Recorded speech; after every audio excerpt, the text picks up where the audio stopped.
So, um, we were gonna talk about how to protect Bitcoin against social attacks. Okay, well, that's a tough one. We're still figuring that one out, I think. Everybody in this space is kind of figuring that out. So, should we start talking about how it went wrong? Because, obviously it's gone wrong at one point, based upon the fact that, like, there used to be one Bitcoin community and then it kind of splintered into like a million little communities. Do you see that as a social attack? Well, I mean, I don't really know what happened, but so I can't say that there was anyone, operating to create the situation we have now. But I would say that the problem is that the ideology that started to drive BTC is one that is intolerant of different ideas about why Bitcoin is valuable. And Sorry to there interrupt. is, How do we know? Like, do we know it was an ideology that was the main driving force behind Bitcoin? Like, maybe in like the early beginnings before it had any value, but it seems like after that, what really took over was just like people being able to make a lot of money with it. well, that's what people should be doing. That's what Bitcoin is. That's why. I mean, if you have an idea about why Bitcoin is valuable, then you have an idea about how to make money with it. Right. So I wish I would like a community where everybody is trying to get rich with Bitcoin, Right. and everybody is good at cooperating with other people who have different theories about why Bitcoin is valuable, Right. and that would be a so I think that Bitcoin should evolve according to an experimental process in which different that the different theories are continually being tested against reality. Like kind of like an evolutionary model a little bit, right? That's what. Yeah, and nobody. So when nobody knows the future, right? Hmm. So And every this is theory, this is brand new stuff. Like, it's not like we've been here before. yeah. So every theory about why Bitcoin is valuable is potentially true Right. because we don't know We don't what know yet. Yeah. exactly is going to make Bitcoin succeed. So I mean, some theories are there are some ideas that I would want to shoot down pretty quickly, but in principle, uh, I think that the a community that is not vulnerable to social attacks is one in which people can disagree and pursue their own uh, ideas about why Bitcoin is valuable independently. So a community that is tolerant to a variety of ideas about why Bitcoin is valuable Yeah. is secure against a social attack, in my opinion. And do you have any ideas how to like approach that from like a practical perspective? I mean, you can't. I mean, like when you look at the protocol, you can't have. I mean, you can definitely fork, but you can't have different approaches like within the protocol itself. Well, I think that we can have that, and that's uh, what people should be thinking about next. So one thing that I think would help Bitcoin a lot is Drive Chain, which is an invention by Paul Storz. And the way that works is anybody can define whatever rules they want and can uh, implement a side chain onto Bitcoin, and people can move their coins into the side chain and move them back later. and so anybody can try anything. How far? I haven't really looked into Drive Chain. How far? Like, is it being implemented in any cryptocurrency right now? No, it has a BIP, but it's totally finished and it works. Which BIP is it? Uh, I don't know what the number is. You'll have to look it up. And it was proposed But for the BTC chain, right? I guess. yeah,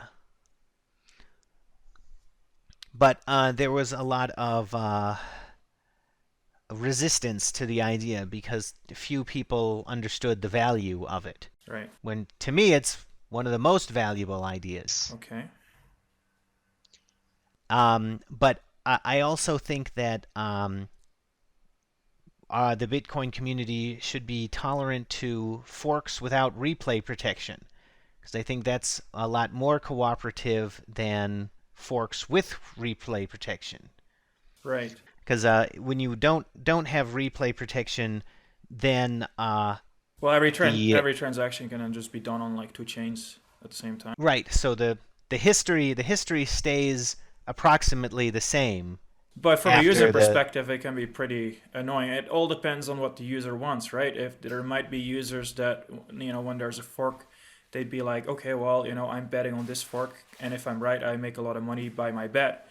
And then that can kind of get thwarted by the fact that, their transactions now also get done on the other chain. but you can make a bet without making a transaction on the blockchain. All you need is an exchange. Yeah, yeah. So I don't agree that It is true, but that it does kind of change, like, it does change the user perspective a little bit, depending on, what the user is all doing. well, yeah, but Like just imagine if a fork like that happens without replay protection, and as a user that doesn't care about it, he's just like making his transactions, and there's another user that is now kind of benefiting of that by just replaying his transactions on the other chain and doing stuff with it. Like, I mean, it can be totally unknown to the person that's doing it on one chain, right? but that's the benefit of forks, Yeah, and especially forks without replay protection, is that you have lots of options that you don't even have to know about. yeah, So yeah, that's what I think is great about it. yeah, yeah. And the problem is if people are reporting the price of one chain as if that is the price of Bitcoin. Yeah, yeah, yeah. But I say that the best definition of Bitcoin is the sum of all the chains. Like, I totally agree with that, and I've like. See, first you had Bitcoin, and there was like Namecoin and like the stuff that run off the main chain a little bit, like where miners were using a little bit of their power for doing the Namecoins, and then Litecoin came around, and then if you look at the exchanges right now, the price of most crypto is all linked together. It goes up and down together pretty much. Like, the market sees it as one thing, not as like. And there's people talking about diversifying between cryptocurrency, but that's a bunch of bullshit when you ask me. If you look at the current state of the market, Yeah. everything is connected to Bitcoin. In the early days, what you would see would people would launch their own coin, and their main objective was just to use that as a way of getting more Bitcoin without actually having to mine Bitcoin directly. Yeah. So But no, I agree that currently the market sees everything is all of the once. Yeah. coins as basically the same thing. Yeah, and I don't know if that's just because of how much market manipulation is going on, like Tether and TrueUSD. Those kind of coins are most definitely not something organically. If you ask me, I don't know if you have an opinion on that. But like, there has never been a decoupling from BTC. It hasn't happened yet. Sure, but I think that there are relatively few people who have an idea about the difference. Yeah, no, So, but absolutely, absolutely. Yeah, because eventually the market is going to learn more, yeah, yeah, yeah, right? yeah. But that might take a while. Yeah, yeah, yeah. That is a something you have to look out for, because the market can remain irrational longer than you can stay solvent. Yeah, that's a famous quote. Do you invest yourself a lot? You have a lot of money laying around to invest with. I would prefer not to discuss that. Okay, yeah, no, fair enough. Um, okay, so like back to like the main topic of protecting Bitcoin against social attacks. From a technological perspective, you have these drive chains, and you have when you were talking with Richard Hart like about a year ago, you were kind of like talking about this kind of stuff. You were explaining how um, how if you have like a main developer, let's say Bitcoin ABC, like the main developer, let's say he himself launches two separate versions of his software, one direction, the other direction, and then you'd have a network split. But if there's no different currency symbols for those two forks, and the whole market still sees it as one currency with the same price, and well, does that mean that the price then will go down because there's now two, or it will stay the same? Well, I mean that really depends. Like uh, if the investors want there to be a contest, then the total price should go up, because then they are realizing the value of the conflict.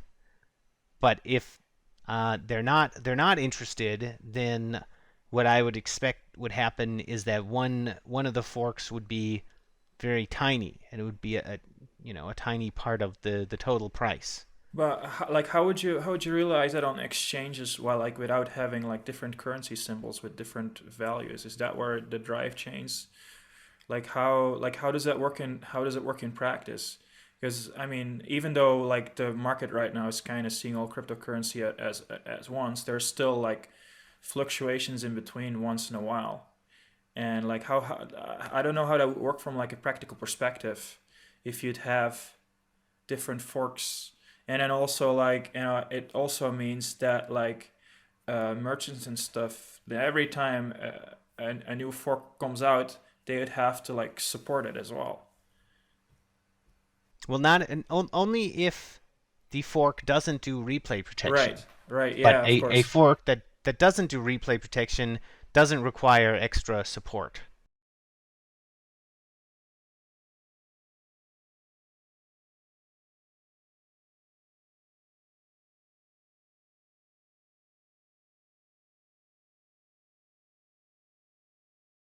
Bring it back where? I don't know what you mean. I don't think that's possible. But like I mean, like as soon as you have a fork or a split chain, you have two separate files that have this shared identity. Without the replay protection, some of the history. I mean, some of the transactions will stay the same, but not all of them. Like is it? Would you want to have it as like a default setting that there's always going to be people that like duplicate every single transaction on the other fork, or just like let that be up to like people that want to do it? Well, I think Bitcoin is a permissionless system, so if somebody wants to replay everything, you can't stop them. Right, But right. I don't think it's reasonable to have an opinion about whether people should do that, because anybody can do that. Yeah, So if you don't like it, then but it would be that unlikely that doesn't a mean hundred anything. percent of all transactions would be always replayed on the other fork. Yeah, I think that's what would naturally happen. But somebody that would be like, okay, well, I want the history to stay the same, could just do that, and then the history would stay the same between the two forks. Sure. So I'm just trying to figure out if people would actually like do that. Well, Because if they stay one hundred but I percent the same, then there's not really a chain split. It's still the same document. but there could be different rules. That would result, if there wasn't any change ever, then it wouldn't matter. Right. But I mean, if people are experimenting with different rules, then presumably there would be something that could be mined on one chain and not Kind of. on the Yeah. other. Yeah. Yeah. Okay. Um, but what I would like now is for people to recognize the value of conflict. Right. and for people to be finding ways of having conflict that's less disruptive than what we have now. Right. Right. Right. Yeah, and I mean, like, if we can figure that out, the network effect will not be, the network effect will start working a lot better than it currently does. Yeah. Yeah. Yeah. Yeah. So how do you think we should protect Bitcoin from social attacks? Um, well, yeah, from a technical perspective, doing it in code, I don't have enough knowledge to think about that kind of stuff. But like from just like a social and emotional perspective, I've always seen well, within cryptocurrency, there's kind of like there's two types of people. There's people that are like, well, we should always obey the code, and there's people that are like, well, no, if we want the code should serve the people. So if the code is not doing what we want it to do, we change the code. Like you see, the classic example would be Ethereum splitting into Ethereum Classic and just Ethereum. Like, Yeah. okay, so and you have a lot of people talking about decentralization. But to me, like the human aspect, like outside of Bitcoin, of an organization, of a community, I don't think it should be like super decentralized. I don't know if you've ever read Rick Valvinke's book on like swarm behavior. Yeah, I've read part of that. I'm reading it now, actually. Okay, I have read like a tiny bit of it. I'm also still reading it, but it's been a while since I opened it last time. Um, like of course the like if you take the Bitcoin Cash community right now, it's managed because it's still pretty small, and Yeah. but it's only managed for the people that speak English. If you go outside of the English language, you go to Venezuela or like go to where people speak Spanish, then it's a lot harder to have like one community because there's this language barrier. So as like any crypto grows bigger and bigger and bigger, it becomes really tricky to have a good organization going. Yeah. I think that all decisions about how Bitcoin should advance should be investments that anybody can buy and sell. Uh, and that transgresses language barriers. You just have to understand what you're buying somehow. Yeah, but people are never going to understand what they're buying. They've never done on the stock market, and in crypto they will even less do that because it's a lot more complex.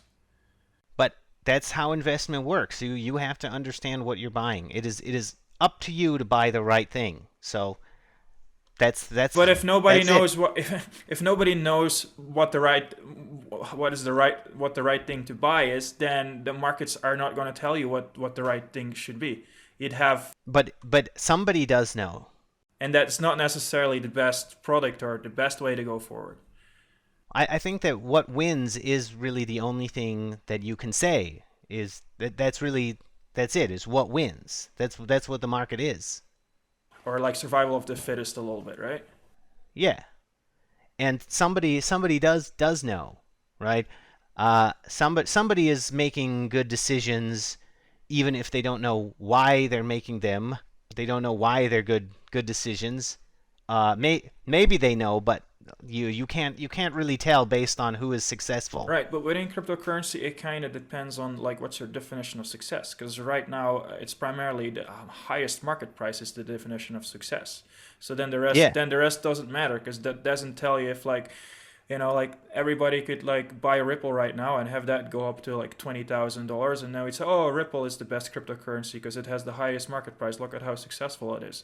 But that doesn't tell Right. you anything about how good the network is operating, because like there's now like there's this platform in the United States called Robinhood, that where you cannot even send cryptocurrency to it.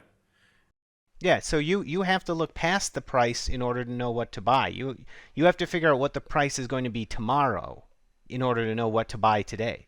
Trying to say is like, if you're going to let the market determine like in what direction you have to go, like that kind of, you know if the people that are buying it are looking at what is the best product, what actually works, and then buying it, then that works. But if people are just like, I'm gonna buy whatever makes me the most amount of money, and if everybody does that like that, or if the biggest percentage of people that are investing does it like that, then you don't have that effect where the market is telling you what the best product is.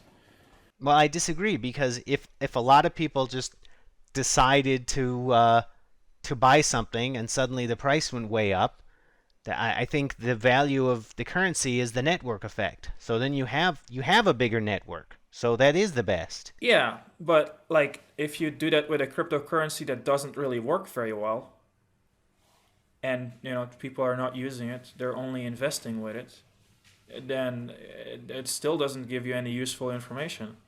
Like if you do that with a cryptocurrency that is totally controlled by one person running a whole, like if it's proof of stake or something like that, and he has pre-mined and he has like all the coins, and he stops updating his software or what, like there are coins that don't even have a functional network that are probably still being sold on exchanges right now. Yeah. You have to figure out what is going to matter to the market tomorrow. So not the market doesn't look closely at things today, but eventually the mistakes that people are making today are going to come back to haunt them. Yeah, no, and I So, agree with that. Like at the current state of the market, like you might see a flip like that one day where people are suddenly, okay, well, screw it, we're going to look at what cryptocurrency works best or what has the most users or the most merchant adoption, and that's the one we're going to invest in. I think there's certainly a lot of people that look at it that way, that are active on the markets, but I think that by far most people right now that are invested or that have invested don't look at it like that at all. and the only thing that's going to force them to learn is the market. So you have to expose them, or they have to be allowed to expose themselves to their mistakes. To screw up, and then but as long as all cryptocurrency goes up and down basically the same, that the effect is not going to be in play like that. Like as soon as you get decoupled. It's investment is about predicting the future. So you have to figure out when this stuff is going to matter. Because you're saying right now it doesn't matter. So, but you have to figure out when is it going to matter. See? Yeah, and you have some kind of control over that if the market weren't as manipulated as it is. But right now there's a lot of manipulation going on, and if So you have to figure out what those people are doing. See? and people are figuring that out. Like there's still new exchanges that are coming, and there's a lot of people know about Tether now, and it's slowly coming, but it might take another 10 or 15 years before you could really see. Maybe a little faster, who knows? But I think it will take longer than most people expect, because like the way it's set up now, there's a lot of people that insanely profit from how the market is currently operating, because the a manipulated market is very predictable. So if you But the more that you profit, the more you take away the opportunity to manipulate. Because if one person is manipulating and you figure out how to profit off of that, that means their manipulation doesn't work as well. So eventually, when you have these two people moving together, then neither of them can manipulate the market anymore. So now, what if we throw like governments into the mix? The topic was how to prevent against social attacks. Like to me, like there's like three main ways that you can attack Bitcoin, and the first one is almost impossible, which is to find like flaws in the math or like in the cryptography that's being used, like or something like quantum computers. I don't see that being a threat at all short term. And then Yeah. secondly is code. Like if you can smuggle some critical bug into the main code that you can exploit, then that's surely a great way to kill Bitcoin. Um, and then or rather the second way is to like just have like the most amount of mining power and start killing Bitcoin or cryptocurrency that way, which is doable, but which is very expensive. That's where the security comes from, right? And then smuggle some stuff into the code is cheaper. And then the last one is just to attack the weakest link, which is always going to be humans, Yeah. which is I think what has happened. Of course, there's not much evidence against that. Powers have been doing that. I believe it, but I think the evidence is very sparsely. I mean, even take Blockstream for example. It could just be that they're not doing this to kill Bitcoin, but because they really want to make a lot of money with their Lightning Network products and stuff like that. And then in theory, it's not really the same thing, right? If they're like, okay, well, we have this product, we think it can work. We're gonna now try to manipulate as much as we can to make sure our product is gonna be successful. I mean, everybody kind of does that in business, anyways. That's that. Yeah, yeah, but but remember what I said at the start. Like the whole idea of um, the Blockstream products is that other people can't be using Bitcoin for whatever they want, because if they do, then they're not competitive.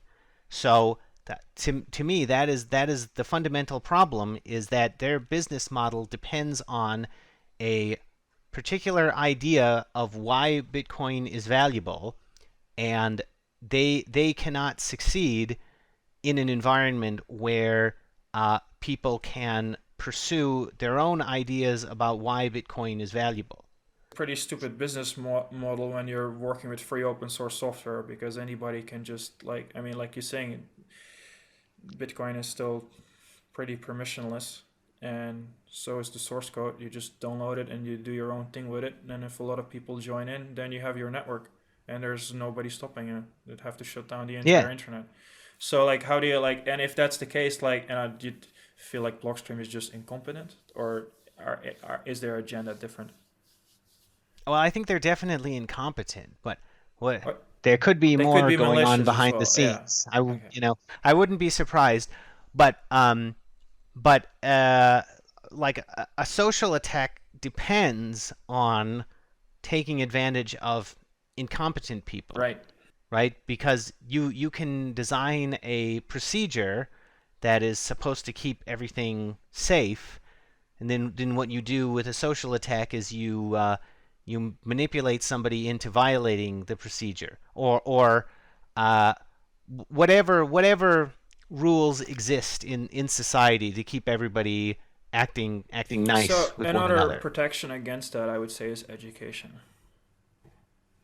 And I don't think I think education is a social is a attack. social attack? I, yes. So I think that people need to learn from the market. That's the best. That's the market is You- be facing reality. you're So so I think that instead of that's the people best place to. volunteering trying to teach everybody Bitcoin, it's just okay. People that want to invest, they rather put in the effort to understand how it works, or they're gonna screw themselves over at one point. So here's the problem.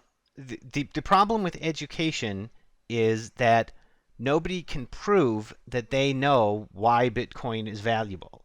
So I put my ideas out on YouTube, but when you watch my show, you were simply hearing my ideas. But I would say that I am not presenting them as the as ultimate knowledge. I am simply saying what my vision is for Bitcoin, and it is up to you to decide whether that is a good vision. Two different people explaining to you how Bitcoin works, and one does it wrong and the other does it right, and you can. Sure, yeah, there is some information that's objectively verifiable, but to me, the most important knowledge is not verifiable because it's knowledge about the future. Viable knowledge is a way of protecting against a social attack.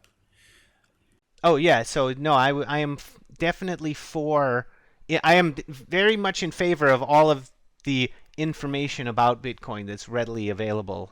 And that's if you go back in time, 2011, 2012. Did you see any? Did you came in that time? Did you come across any videos of people just like showing you how the software works, or like, I mean, there when it comes to, or like if you take, like most cryptocurrencies and those projects, they're not businesses. So they don't have a help desk. There's no support. There's nobody being paid for Right. making the documentation. All of that hasn't really been. It's never been a priority, and it hasn't been done much. You've seen that people like Andreas, however you pronounce his last name, AA. Let's call him AA. You've seen that there's people that start writing books about Bitcoin, having talks, and they turn that into a career because nobody else Yeah. was doing it, right? So, Yeah. but like if you have a person like that, that then the entire, like a big portion of the general public starts seeing them as an authority when it comes to Bitcoin, then again, Yeah. they could totally be teaching people wrong, and everybody will just take Yeah. it for truth. So yeah, so see, education is an attack. So I think the best defense is not to see people as authorities. And in fact, I would say that anybody who claims to be a Bitcoin expert should be treated with suspicion. And that this has been something that's been going on in Bitcoin since the beginning, is people pretending to be experts. And there are different degrees. There are some people who do this to deliberately try to scam people, and I don't think Andreas is doing that. But uh, but there are also people who have fooled Yeah, themselves, right? yeah. But still, like when it comes to human beings and like social groups and stuff, like authority is just like there's always going to be authority needed or there in one way or shape or form or another. Like if you're like a 12-year-old kid and you're sitting in a classroom and your teacher's teaching you, I mean, if that kid is operating from like the perspective that his teacher is lying to him or is saying things that are not true, he's not gonna learn anything.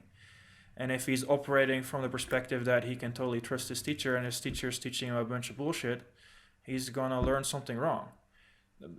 Well, I think that the correct the best perspective is to say that whatever anything somebody is trying to teach you, you should know how their information is independently verifiable, right?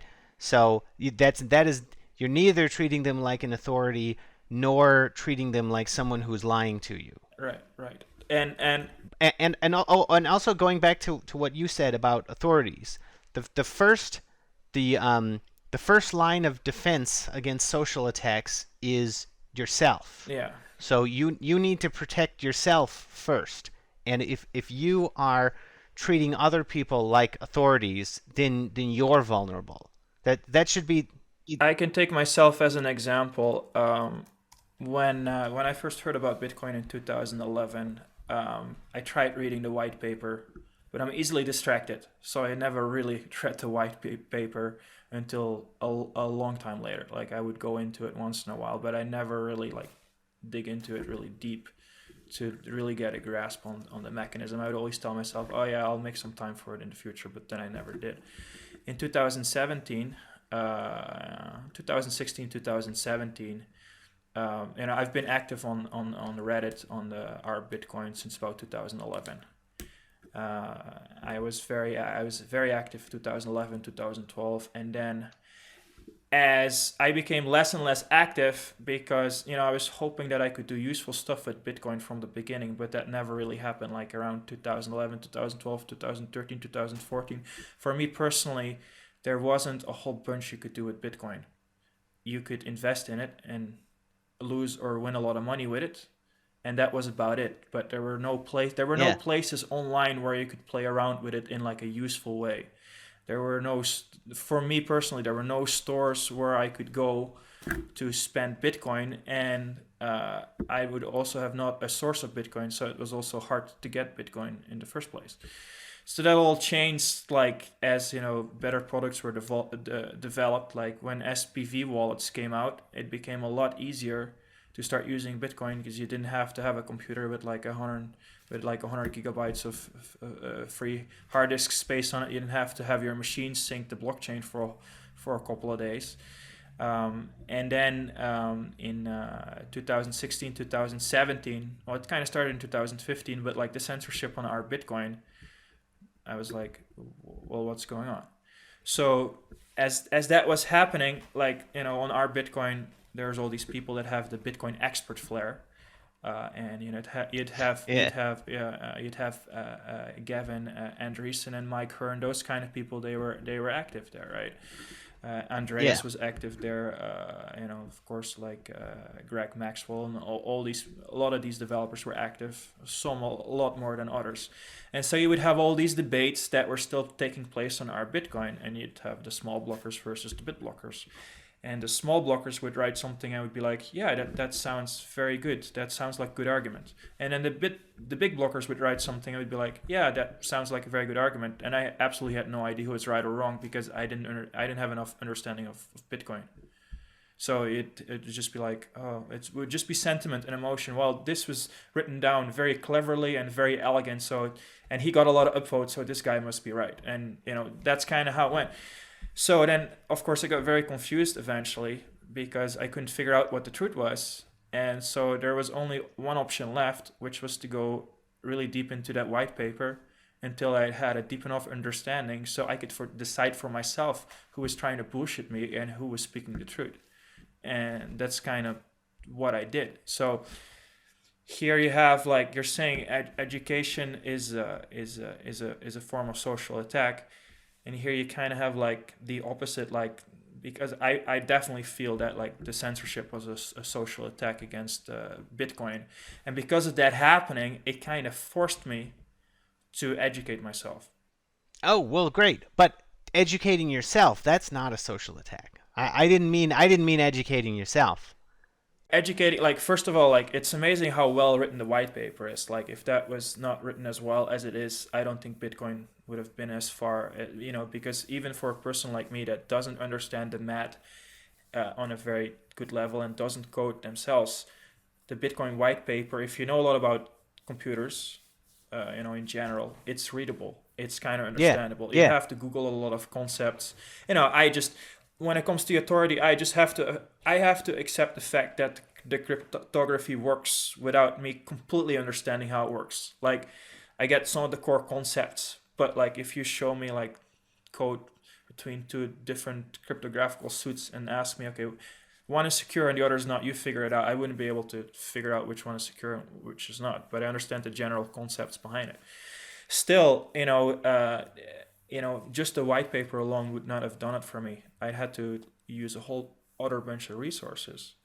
And next to that, like, there's also a shortcut into getting educated. If like two people are trying to, if one person says, okay, well, this software product is the best because such and such and so, and then he has this whole argument, and another person says, no, it is software product. Well, you could either try to understand both their arguments and decide for yourself who is right, or you could just use the software, and if you figure out by using it, by experimenting with it, you figure out that one software product doesn't work and the other one does work, then you don't really have to understand that deep why it works. So you have some personal evidence that it is working. I mean, it might stop working in the future, but if you have to, like, you're going to be more entitled to go with the software product that is working right now than with the one that isn't working right now. You're going to be like, okay, well, I guess this guy is more right because, like, the product, I'm using both products and his one is working so much better than the other one. So I'm inclined to go with that person. So it's kind of a shortcut to, and that's what you now, like in 2011, 12, 13, 14, you didn't see that as much because it was hardly used for payments, but now it's being used more and more and more. And people have, like, for the difference between BCH and BTC, like, experimental wise is huge, right? Like, if you're using BCH with merchants that are accepting zero conf for, like, websites like memo.cash and yours, everything is instant. Every action is just done immediately. If you go to the BTC side, you'd hardly find any software products that work like that. You'd have to, like, experiment with Lightning work and go to a place like Satoshi.place where you can put those pixels to work with something that like Yeah. does this instant thing. So like for a lot of users, if they are new to the space and they just like they download all these different cryptocurrency wallets and they start experimenting with it and they buy a little bit and they try whatever works the best. They could still go wrong if they like take a decentralized cryptocurrency that is working fine. But then at the same time, like a cryptocurrency that is decentralized will probably not have as many places supporting it, so you can do less with it. So then you're benefiting off other people that have to do this for themselves, figuring out what product they're going to support. So that's the network effect, right? You're taking advantage of a whole bunch of people that are doing a lot of thinking for you. Yeah. Well, yeah, it's a hard decision. I mean, you're ultimately you're on your own. Okay, that I mean, you have to accept that if you're in Bitcoin, because there's layers of deception around everything, and self-deception. Is that you can be on your own now, like with fiat currencies, Yeah, there's a certain amount of control you just don't have, and there's no way to claim it for yourself, or not an easy way. yeah, yeah. I completely agree. To interrupt your train of thought there, but like I mean, I think that is like that freedom and that self control for a lot of people is, I think, the primary reason why is a really important reason why they got involved with Bitcoin in the first place.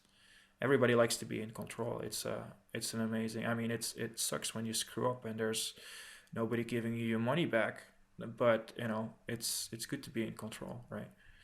It feels powerful. Yeah, yeah, and I think that um,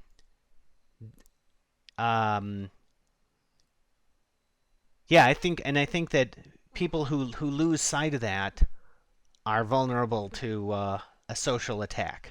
Because to me, that is also a that is the value of Bitcoin, is that it enables you to be an individual more easily, and you don't have to be connected to people in ways that you don't like. Um, and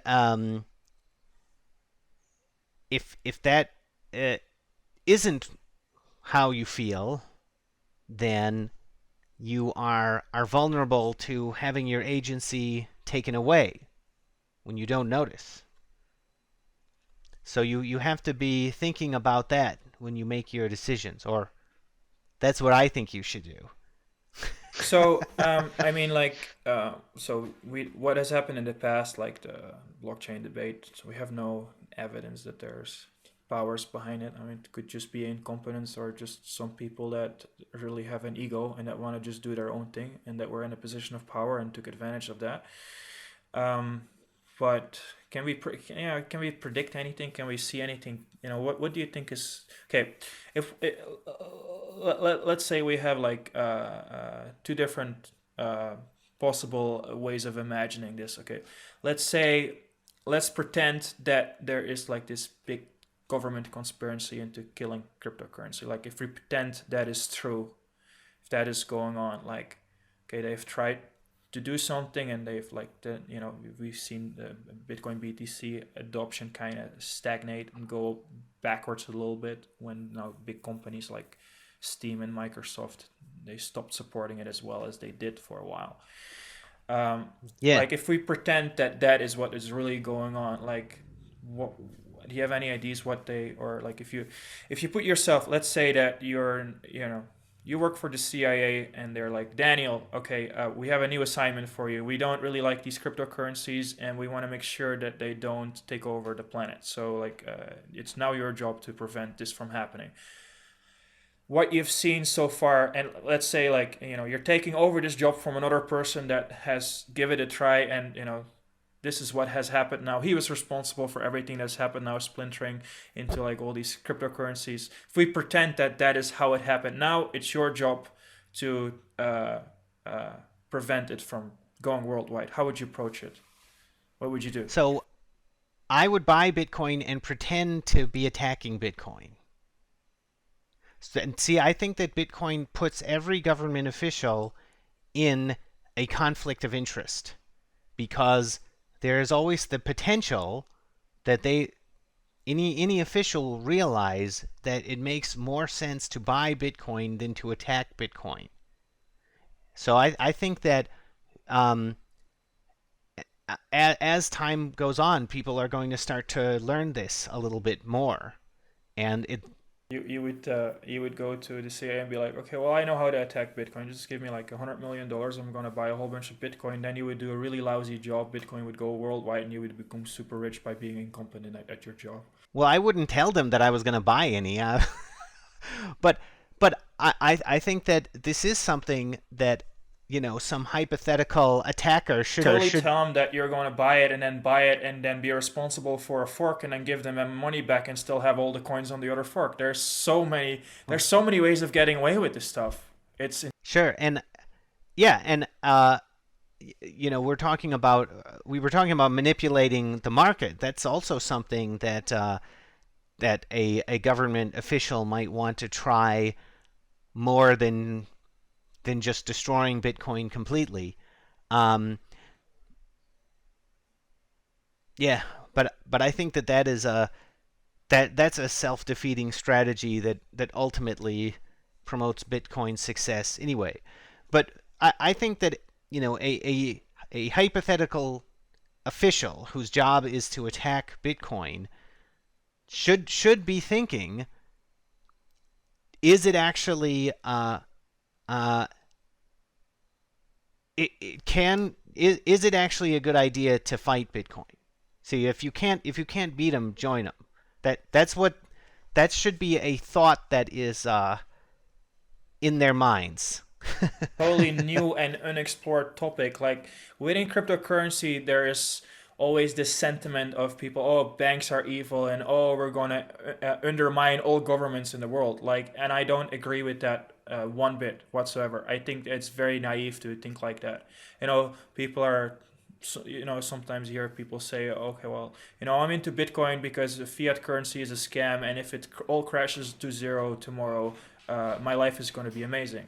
But it's very naive thinking because Yeah, the yeah, Western world is going to be hell when that happens, and you're not going to enjoy it at all.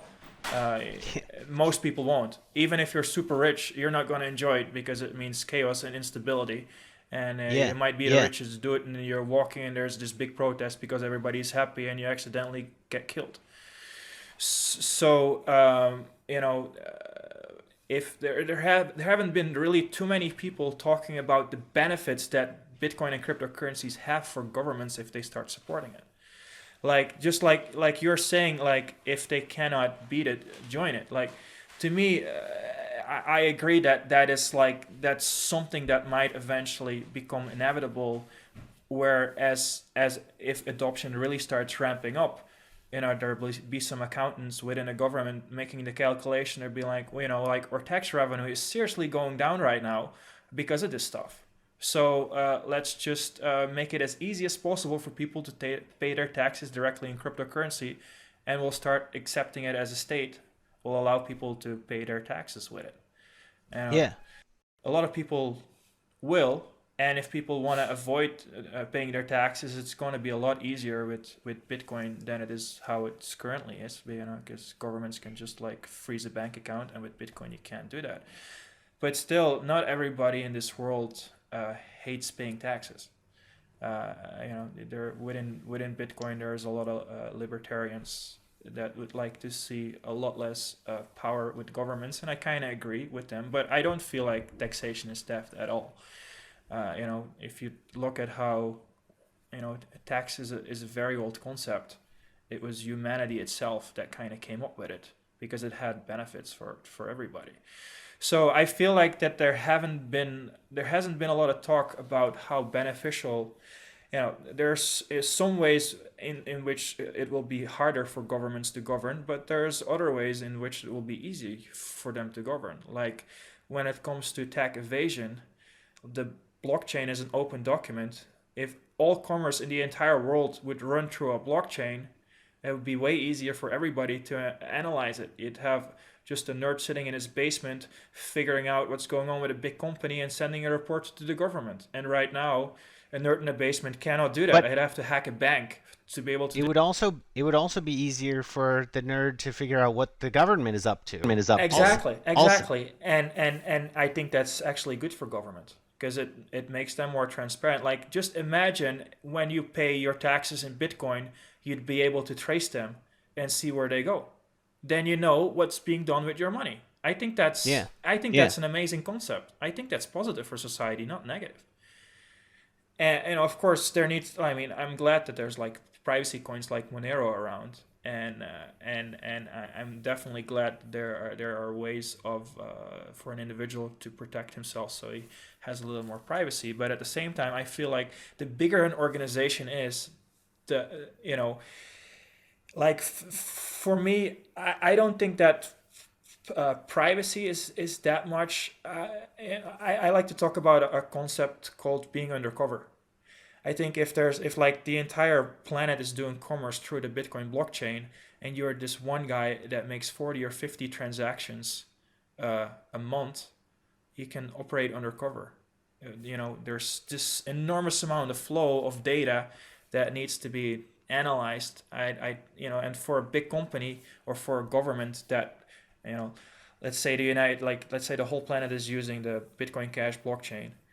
The United States government would maybe do 10% of all transactions, or even more, or 20%, or something like that. So for them, it's going to be a lot easier to track that than like just for like one person Yeah, that's a good point.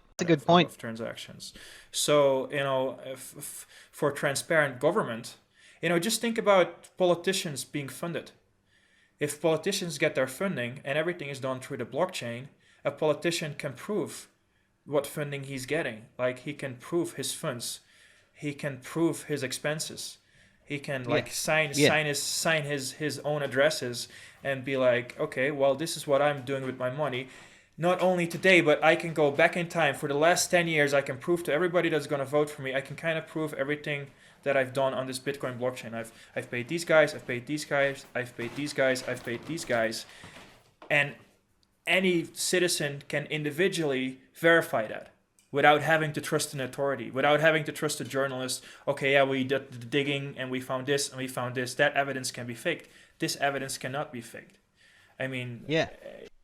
there can be a lot of like, it can be presented in such a way that you would come to a conclusion that's not true. It's not like that. It's like there's no manipulation possible anymore. There's definitely manipulation possible, but when it comes to the cryptographical aspect of it, their evidence cannot be faked like that anymore. So I think those are huge benefits for citizens that like democracy, because one thing that is failing right now in democracies is the role of media. Like, if you're not informed as a citizen, you don't know what you should vote. And media is there to inform you or help you get informed. And if media is not functioning properly, and there's all this disinformation, and you have no idea what the truth is, and you don't have the resources or skills to figure out for yourself what the truth is, then kind of democracy is getting bypassed right there. Well, but I actually think that it's impossible for the media to inform people with the truth, because any source of information that lots of people rely on is something that other people will want to corrupt for their own purposes. Wait. Well, let me finish. I think that the state that you described of not knowing what the truth is the natural state. That's what we're all in. So, But like, and of course there needs to be, I mean, there needs to be a secrecy, within government for some things, I think. But well, I don't think so. well, okay, um, if you're talking about nation states, like, I mean, the CIA probably wouldn't like it very much that they have to, if they are paying their agents in those transactions, you can trace and find on the blockchain, and like, They shouldn't. We should get rid of the CIA. We don't need agents. I think that's ridiculous. that's another thing that people believe. They believe that like a world without nation states is possible, and I think it definitely is possible, but I don't think it's a very good idea. I don't think it will make the world a better place. I don't think it will solve many problems. I think it's like very dangerous. You get like one person with this insane amount of control, and you're already seeing that shifting in the world right now, where democracy is slowly. A couple of big democracies in the world are kind of slowly turning and shifting around, and you're definitely seeing a return of dictators in the last like 10, 20 years. I don't think they ever completely went away, but for a while there was like this ruse that had a whole bunch of nations that it looked like they were democratic nations, and now we know they're not anymore. Like Russia, Turkey, there's been like power grabs over there where small amounts of people have an insane amount of power and they keep it.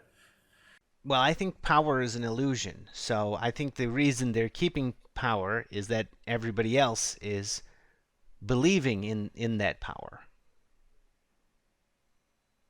So they should stop believing in it. But that's not gonna happen. Well, anyway, it's been a great discussion. So thanks for inviting me. But we've been talking about an hour, and I have to get going now. So very nice to meet you, Kaniak, and I'll see you around. See you Okay, around. thanks. See you, man.